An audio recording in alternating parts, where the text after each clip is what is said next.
दूसरे की गर्लफ्रेंड और दूसरे का नोट्स दिखने में अच्छा लगता है, आपके किसी काम का नहीं है।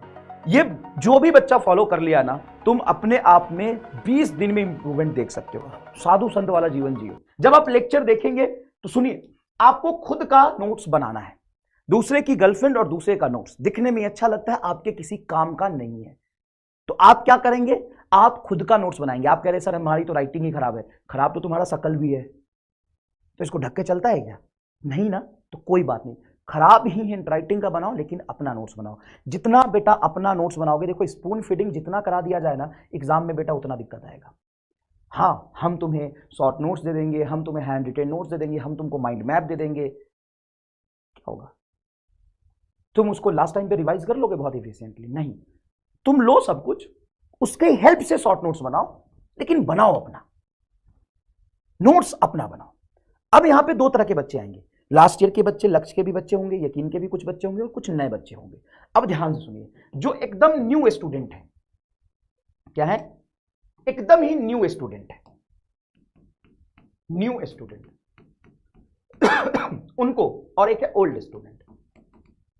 अब ओल्ड स्टूडेंट जिन्होंने कम से कम 70-80% नोट्स और लेक्चर कंप्लीट किया हुआ है, उनको न्यू नोट्स नहीं बनाने हैं, पुराने नोट्स में ही अच्छे से लेक्चर देखना है और पुराने नोट्स में चीजों को ऐड करना है। कौन है? जो ओल्ड स्टूडेंट है, ठीक है, 70-80%। अब भाई उन्होंने समय दिया है, पढ़ा है, तो कुछ तो बेनिफिट उनको होगा, तो वो वहां से नोट्स बना सकते हैं। अब जो नए स्टूडेंट हैं, उनको क्या करना है? बेसिक थ्योरी और बेसिक क्वेश्चन का नोट्स बिल्कुल बनाना ही बनाना है। बाकी एक क्वेश्चन प्रैक्टिस का सेक्शन में क्लास में अलग से लेके आऊंगा, एक्स्ट्रा क्वेश्चन प्रैक्टिस, उसको एज अ पीडीएफ से भी रिवाइज कर सकते हैं, एज अ पीडीएफ से भी रिवाइज कर सकते हैं। इसको बेटा आपको नोट्स में मेंशन करना है। सर ये हमें पता कैसे चलेगा? हर क्लास में आपको टीचर बताएगा, मैं बताऊंगा कि जो बेसिक थ्योरी है, कुछ बेसिक न्यूमेरिकल है, उसको तो आपको लिखना ही लिखना है। अब ये चीज आप डिसाइड नहीं कर सकते, वो मास्टर ही बता सकता है कि भाई ये बहुत इंपॉर्टेंट है, इसको हमें इंक्लूड करना है। हाँ, कुछ एक्स्ट्रा क्वेश्चन प्रैक्टिस होगी, वो मास्टर बता देगा, उसको आपको पीडीएफ से ही रिवाइज करना है। क्लियर है एकदम? हाँ, बैगन जैसी शक्ल है तुम्हारी, हैंडराइटिंग भी बैगन जैसी है, लेकिन जो है भगवान ने दिया उसको तो रखना पड़ेगा ना। क्लियर? अब कुछ बच्चों के 11th के नोट्स होंगे, 12th के नहीं होंगे, तो कोई बात नहीं, 11th का रखो, यूज करो और 12th का वहां से बना लेना। दूसरी बात, जैसे ही आपकी क्लास खत्म होगी, ये जो भी बच्चा फॉलो कर लिया ना, तुम अपने आप में 20 दिन में इंप्रूवमेंट देख सकते हो। लोग कहते हैं ना कि 21 दिन किसी को चीज को फॉलो कर लो तो आदत में आ जाता है, तो बेटा कोशिश करो कि 21 दिन एकदम तुम साधु संत वाला जीवन जियो, ठीक है, एकदम हर चीज से दूर, एकदम सेक्रीफाइस करके पूरा फोकस करके पढ़ाई करो। अब मेरी बात ध्यान से सुनना, मैं क्या कह रहा हूं। कोशिश करना फिजिक्स में, केमिस्ट्री में, एटलीस्ट फिजिक्स में और केमिस्ट्री में, जैसे ही क्लास खत्म हो जाए, जैसे ही क्लास ओवर हुआ, एक रफ नोटबुक ले लो और उस रफ नोटबुक